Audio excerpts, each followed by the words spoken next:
Kaka yangu naomba unisaidie, sielewi chochote, mimi sijawahi kufika da. Leta kwanza ili nikusaidie. Asante kaka yangu. Jamani vijana wa damu na roho nzuri jamani. Mungu awabariki. Yaani mnabebea watu mizigo hata kama hamuwajui, mnawasaidia. Kweli. Sasa kaka yangu nilikuwa naomba unipeleke huko nani Chanika. Chanika. Haina shida ni 3000. 3000.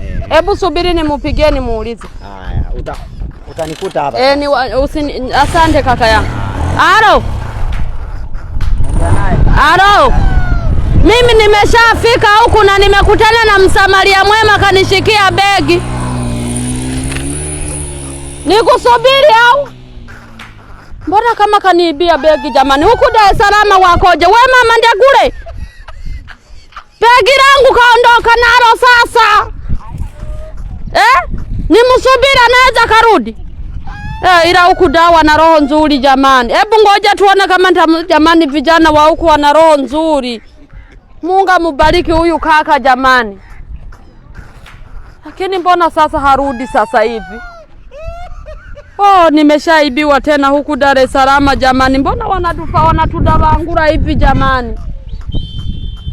Samahani dada yangu, nakuomba Mbaramira. Nilikuwa naomba unisaidie, hujakutana na msamaria mwema alikuwa kwenye pikipiki kaondoka na mfuko wangu. Kaondoka na mfuko wako?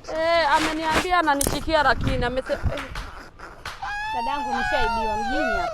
Kama unampa mtu mfuko kaondoka nao. Lakini alisema ni msamaria mwema. Yaani dada ushaibiwa, hii ndio bongo. Nani nimeibiwa mwenzako, nimeambiwa hii ndio bongo. Sasa subiria huyu msichana kuelekeze. Na zile na hela zangu zote zimo 400 yuko mule.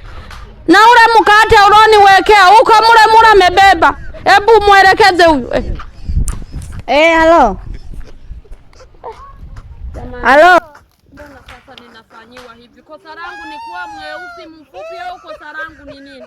Mtu kaniambia kabisa mimi ni msamaria mwema na nikasema na mimi kaka yangu Mungu akubariki, begi nimempa. Hatimaye ameningonga, ameondoka na begi langu. Sasa mimi hata tungonda badilisha tu dada yangu.